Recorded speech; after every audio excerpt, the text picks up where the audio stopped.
Hello everyone. आज की इस वीडियो में एक नई वैकेंसी के बारे में डिस्कस करेंगे। भाई 2025 में टीचिंग की जो वैकेंसीज हैं, बहुत सारी वैकेंसीज आ रही हैं। अभी रिसेंटली DSSP का PRT का नोटिफिकेशन आया था। उससे पहले UPLT ग्रेड की वैकेंसी आपको देखने को मिली थी और चंडीगढ़ SSA में भी TGT और PRT की वैकेंसीज आई थी। और आप ये देखिए, एकलव्य मॉडल रेजिडेंशियल स्कूल का भी नोटिफिकेशन आ गया है। तो होप सो आपको बहुत जल्दी KVS का नोटिफिकेशन भी देखने को मिलेगा, जिसका जो इंतजार है बहुत सारे स्टूडेंट्स हैं बहुत टाइम से कर रहे हैं। DSSP का भी जो नोटिफिकेशन है ऑलमोस्ट 4 साल बाद आपको देखने को मिला है। तो शायद KVS वाले भी अब जाग जाएं और वो भी क्या है ना, वैकेंसी दें दूसरों को देख के। और बिहार में तो वैकेंसी निकलती रहती है, वो तो मतलब बहुत अच्छा काम कर रहे हैं। और यूपी में भी वैकेंसीज आ गई हैं। अब ये जो वैकेंसी है, ये एकलव्य मॉडल रेजिडेंशियल स्कूल्स की वैकेंसी। रेजिडेंशियल का अगर हम यहाँ पे देखें, रेजिडेंशियल क्या है ना, रेजिडेंशियल मीन्स आपको स्कूल के कैंपस में रह के ही आपको क्या है ना टीचिंग करनी है। ठीक है, आपको पढ़ाना भी वही है, रहना भी वही है, खाना पीना सब आपका वही रहेगा। तो ये इसलिए एकलव्य मॉडल रेजिडेंशियल स्कूल होते हैं। ये KVS की तरह ही ऑल ओवर इंडिया में ये स्कूल्स हैं हमारे। आपकी जो पोस्टिंग है ईस्ट वेस्ट नॉर्थ साउथ कहीं भी हो सकती है। ठीक है, लेकिन आपको रहना वहीं पे पड़ेगा। ये इसके कंडीशन है। और सबसे बड़ी बात, जो ये जो स्कूल्स हैं स्पेशली जो लोअर कास्ट है, SC ST जो ट्राइबल्स हैं हमारे, उनके लिए स्कूल्स बनाए गए हैं, बिल्ड किए गए हैं। और वहीं आपको इनको पढ़ाना। बहुत अच्छी वैकेंसी है। सैलरी भी आपकी बहुत अच्छी रहने वाली है। सारी आपको फैसिलिटीज मिलेंगी, ऐसा इसमें कुछ है नहीं। हम इस वीडियो में ये डिस्कस करेंगे कि कौन से सब्जेक्ट की कितनी वैकेंसी है। वैकेंसी जो है इसमें TGT PGT principal vice principal and non teaching की आती है। PRT की इसमें वैकेंसीज आपको देखने को नहीं मिलती हैं। तो चलिए स्टार्ट करते हैं। एकलव्य मॉडल रेजिडेंशियल स्कूल आपको बता दिया मैंने, ये रेजिडेंशियल स्कूल होते हैं। आपको वहीं पे रह के क्या है ना, आपको टीचिंग करनी है। और ऑल ओवर इंडिया में ये स्कूल है सिचुएटेड है। इनकी जो लिस्ट है, total number of schools state wise, आपको बहुत जल्दी साइट पे देखने को मिलेगी। देखिए, ये मैंने बिल्कुल ऑफिशियल नोटिफिकेशन से ये जो सारी जो मैंने स्लाइड्स हैं उठाई हैं। तो ऐसा कुछ है नहीं कि इसमें कुछ भी फेक है। सारी वैलिड और रिलायबल नॉलेज आपको मैं यहाँ पे प्रोवाइड कराने वाली हूँ। तो ये हमारा स्टाफ सिलेक्शन 2025, यही आपका एग्जाम लेते हैं, ये आपको सिलेक्ट करते हैं। ठीक है, तो इसमें देखिए प्रिंसिपल के पोस्ट हैं, PGT के हैं। TGT की जो टोटल पोस्ट हैं वो हमारी 3,962। इसमें जो आपको पोस्ट देखने को मिलेगी, इसमें नॉन टीचिंग की भी हैं, जैसे कि hostel warden, female staff nurse, accountant, junior assistant, lab attendant. आप ये वैकेंसीज भी फिल कर सकते हो। ऐसा कुछ है नहीं कि आप अगर आप टीचिंग लाइन में हो तो आप सिर्फ टीचिंग की वैकेंसी फिल करेंगे। अगर आपको नॉन टीचिंग में जाना तो आप ये भी वैकेंसीज क्या फिल कर सकते हैं। तो ये अलग अलग हैं। पोस्ट ग्रेजुएट जैसे जनरल की कितनी है, लोअर कैटेगरी की कितनी है, ये सारी आपको यहाँ देखने को मिलेंगी। पीजीटी में अगर हम देखें तो एक बार एक नज़र मार लेते हैं। English, Hindi, maths, chemistry, physics, biology, history, geography, commerce, economics, computer science, ये वैकेंसीज आपको देखने को मिलेंगी पीजीटी में। ठीक है, अब बात करते हैं TGT की। टोटल जो अगर PGT वैकेंसीज की बात करें तो ये है हमारी 1460 वैकेंसीज। नेक्स्ट हम बात करते हैं जो हमारे लिए जो मेन है वो है TGT की अगर सब्जेक्ट बात करें, हिंदी की है 424, English 395, maths 381, social studies 392, science 408, अच्छी खासी है साइंस की, कंप्यूटर साइंस 550। यानी जो टोटल जो वैकेंसीज आपकी 2550 ये जो वैकेंसी होगी है TGT की। ठीक है, और इनकी जो सैलरी जो होती है ये अगर इन सब्जेक्ट्स में बात करूँ तो आपको ये सैलरी जो आपको 7th पे कमीशन के अकॉर्डिंग मिलेगी। ठीक है, इसमें TGT में कुछ सब्जेक्ट्स होते हैं, जैसे फिजिकल साइंस हो गया, आर्ट हो गया, म्यूजिक हो गया। उनकी जो सैलरी होती है वो 6th पे कमीशन के अकॉर्डिंग होती है। ठीक है, तो यहाँ पे आप वैकेंसीज आप स्क्रीनशॉट भी ले सकते हैं इजीली। और उसमें आप देख सकते हैं कि कितने सब्जेक्ट की, जनरल की कितनी है, WS की कितनी है। अब रीजनल लैंग्वेज की बात करें, रीजनल लैंग्वेज की भी आपको वैकेंसीज देखने को मिलेंगी। और ये हमारे अदर कैटेगरी की वैकेंसी, जैसे म्यूजिक में बात कर रही थी आपकी PRT, physical education teacher mail की अलग है, फीमेल की अलग है, लाइब्रेरियन की अलग है। इनकी जो सैलरी होती है वो आपको 6th पे कमीशन के अकॉर्डिंग मिलती है। यानी 7th पे कमीशन में भी सैलरी इंक्रीज हुई थी, तो आपको जो हैंड इन जो आपकी सैलरी है वो 40,000 से 60,000 के बीच में रहने वाली है आपकी हैंड इन सैलरी। यानी सैलरी बहुत अच्छी है इसमें। नेक्स्ट हम ये देखिए, मैं आपको भी बता रही थी कि जो लेवल ऑफ पे कैसे रहने वाला है पोस्ट ग्रेजुएट का, जो आपका रहेगा ये आपकी सैलरी है। लेवल आपको 12 के इसकी सैलरी, लेवल 12 प्रिंसिपल का जो है आपको लेवल 12 के अकॉर्डिंग सैलरी मिलेगी। यानी 2 लाख से ऊपर की सैलरी होती है।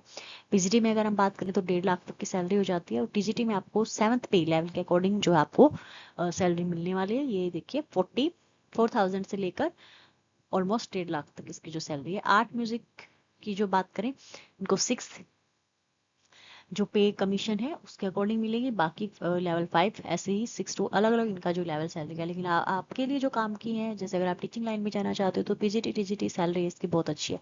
अब हम बात करते हैं mode of exam. Mode of examination इसका कैसे रहने वाला है, 2 टायर में इसका आपको एग्जाम देखने को मिलेगा, टायर 1 एंड टायर 2, जैसे यूपी एलटी ग्रेड की वैकेंसी में है। ठीक है, टायर 1 में जो बच्चे क्लियर होंगे वही टायर 2 एग्जाम दे पाएंगे। और जो टायर 1 का जो एग्जाम है ये आपका ऑब्जेक्टिव रहने वाला है, और जो टायर 2 जो एग्जाम है वो आपका सब्जेक्टिव प्लस ऑब्जेक्टिव रहने वाला है। ठीक है, और देखिए स्पेशली इसमें पेन पेपर मोड में आपका एग्जाम होगा, यानी कि ऑफलाइन आपका एग्जाम है, ऑनलाइन आपका एग्जाम बिल्कुल भी नहीं है। देखिए टायर 2 का जो एग्जाम है वो कॉम्बिनेशन होगा डिस्क्रिप्टिव क्वेश्चंस का भी और एमसीक्यू का भी, और पेन पेपर मोड में आपका एग्जाम होगा। After tier 2 there will be interview for the post of principal and skill test for the post of junior assistant. Means आपका टीजीटी पीसीटी का कोई इंटरव्यू नहीं है, टायर 1 एंड टायर 2 की base पे आपका जो सिलेक्शन है पक्का है। ठीक है, मेरिट लिस्ट बनेगी, लेकिन यहाँ पे सिर्फ एक ही कंडीशन है, आपको टायर 1 में क्लियर होना है। और टायर 1 में भी क्लियर होने के लिए यहाँ पे टायर 1 में आपके 2 सेक्शन आपको देखने को मिलेंगे। आपका जो सेकंड सेक्शन वाला है, यानी कि जो लैंग्वेज वाला सेक्शन है, उसमें आपको क्लियर होना बहुत जरूरी है। यानी कि आपका क्वालिफाइंग अगर पार्ट्स की बात करें, जैसे GSSP में होता है, ऐसे ही इसमें आपका सेकंड पार्ट है। ठीक है, मीडियम जो एग्जामिनेशन का वो बायलिंगुअल रहने वाला है, हिंदी एंड इंग्लिश, लेकिन जिसने अदर लैंग्वेज चूज की है उनका अदर लैंग्वेज में होगा। ठीक है, देखिए अगर हम बात करें part domain knowledge of tyre 1 will be concern regional language. इसमें एक डाउट मैं आपका क्लियर कर देती हूँ। जैसे मान लो आपकी जो लैंग्वेज आपने हिंदी और इंग्लिश चूज की है, ठीक है, जो आपकी सेकंड पार्ट में मेन आने वाली है। हिंदी इंग्लिश वैसे तो जनरल तो आएगी, लेकिन जब आप लैंग्वेज के पार्ट में जाते हो और आपने हिंदी इंग्लिश आपने अपनी जो लैंग्वेज टीचिंग लैंग्वेज आपने अगर चूज की है, तो आपका जो स्टैंडर्ड है वो बहुत हाई हो जाएगा, और आपको उसी पार्ट में क्लियर होना, क्वालिफाई होना बहुत जरूरी है अगर आपको टायर 2 का एग्जाम देना है तो। अदर लैंग्वेज में ऐसा स्टैंडर्ड कुछ रहने वाला है नहीं, लेकिन हिंदी इंग्लिश में स्पेशल स्टैंडर्ड जो क्वेश्चंस का है वो हाई हो जाएगा। मीन्स ये जो जैसे आपको 8 9 10 तक पढ़ाना है, तो जो लेवल है वो 11 12 तक का भी हो सकता है। ये देखिए आपका जो टीजीटी ये जो प्री जो एग्जामिनेशन होने वाला है, ये आपका टोटल 100 मार्क्स का आपका एग्जाम होगा। इसमें आपको जनरल अवेयरनेस देखने को मिलेगी, reasoning ability, ICT, teaching aptitude आपका आएगा 30 नंबर का, और domain knowledge, experimental activity based pedagogy and case study based question, NEP आपकी अलग से आएगी 10 नंबर की, यानी एनईपी 2020 की जो। ठीक है, ये आपके पार्ट हो गए 5, लेकिन जो आपको जो 6 जो पार्ट है, यानी इस पार्ट में आपको 40% मार्क्स लाने जरूरी हैं, और इसमें आपकी जो लैंग्वेज है English, Hindi and regional language नहीं रहने वाली, और रीजनल लैंग्वेज की जगह आपने दोबारा से हिंदी इंग्लिश यूज किया है, तो आपका जो स्टैंडर्ड है वो हाई होने वाला है। देखिए यहाँ क्लियर लिखा है, option of regional language is limited to scheduled languages of the state having notified vacancies.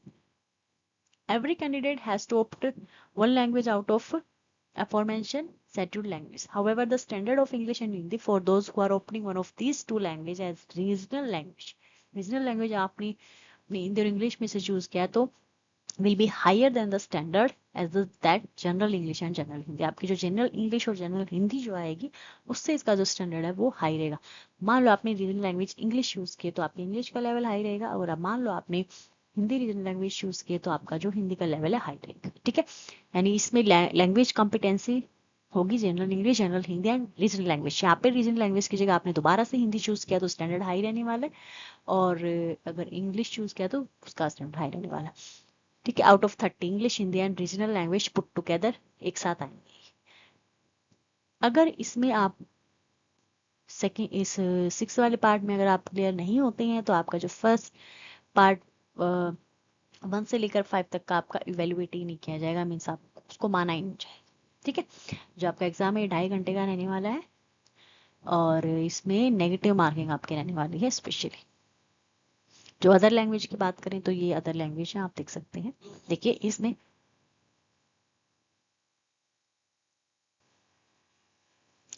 ये आपका हो गया जो टायर 1 का जो एग्जाम है उसके बारे में आपको मैंने बता दिया। आप इसका स्क्रीनशॉट ले सकते हैं। जनरल अवेयरनेस आपकी 10 नंबर की आएगी, और जनरल अवेयरनेस में आपको पता है सारा सब कुछ आता है, करंट अफेयर आते हैं, हिस्ट्री ज्योग्राफी पॉलिटिकल जो भी है। और ये जो वैकेंसी आपकी एमआरएस की है, तो इसमें ऑल ओवर इंडिया की आपकी जनरल नॉलेज आपको देखने को मिलेगी, स्पेशल किसी स्टेट की नहीं।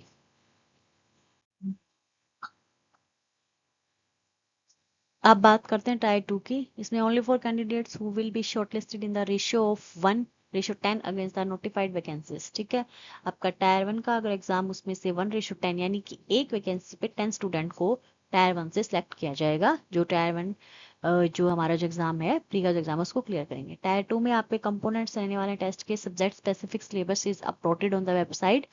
इस वेबसाइट पे आपका जो सिलेबस है वो अपलोड कर देंगे। ऑब्जेक्टिव जो क्वेश्चन आएंगे 40 आएंगे, डिस्क्रिप्टिव जो आएंगे 15 आएंगे। ठीक है, तो जो 40 नंबर वाले जो ऑब्जेक्टिव क्वेश्चन वो 40 नंबर के रहेंगे। 15 जो क्वेश्चन डिस्क्रिप्टिव है वो आपके 60 नंबर के रहेंगे, यानी कि क्वेश्चन आपका 4 मार्क्स का रहने वाला। ठीक है, तो यानी कि आपका जो सेकंड पार्ट है वो आपका 100 मार्क्स का होगा, और जो ये जो टेस्ट आपका 3 घंटे का होगा, यानी जो टायर 1 है वो आपका 2.5 घंटे का, टायर 2 आपका 3 घंटे का।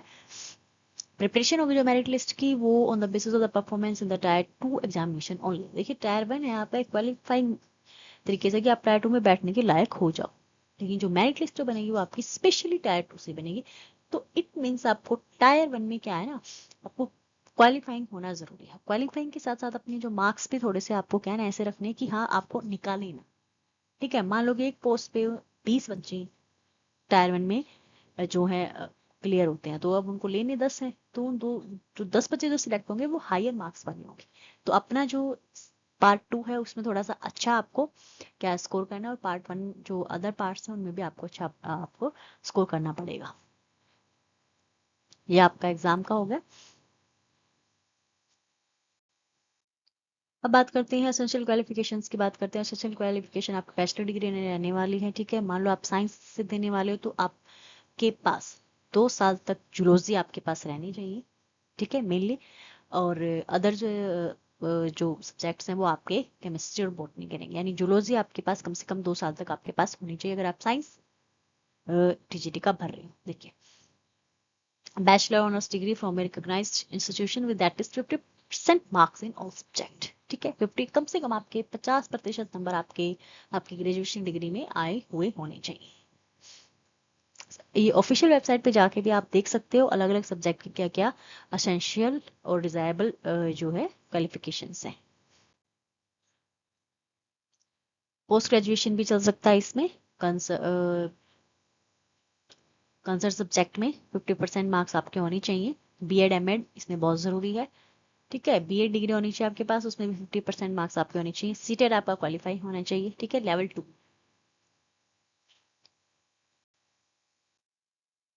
अब एज रिलैक्सेशन की बात कर लेते हैं। इसमें एज रिलैक्सेशन जो है ये शेड्यूल कास्ट को 5 साल का मिलेगा, अदर बैकवर्ड क्लास को 3 साल का। वैसे जो इसकी एज है वो 35 से ज्यादा नहीं होनी चाहिए, लेकिन एज रिलैक्सेशन यहाँ पे दिया गया है वुमेन वुमेन को दिया गया है यहाँ पे 10 साल का। ठीक है, यानी कि आप 45 साल के हो तो भी आप ये वैकेंसी भर सकते हो, सिर्फ जो लड़कियां हैं, अदरवाइज आप 35 साल से ऊपर के नहीं होनी चाहिए। ये अलग अलग है आपका। ये जो जम्मू कश्मीर से है जिनका जो डोमिसाइल जम्मू कश्मीर का, उनको 5 साल का दिया गया है। वोमेन को पीजीटी टीजीटी के लिए दिया गया है सिर्फ 10 साल का दिया गया है। जो डिसेबिलिटीज के जो पर्सन है उसमें वोमेन भी आती हैं, एससी एसटी ओबीसी जनरल।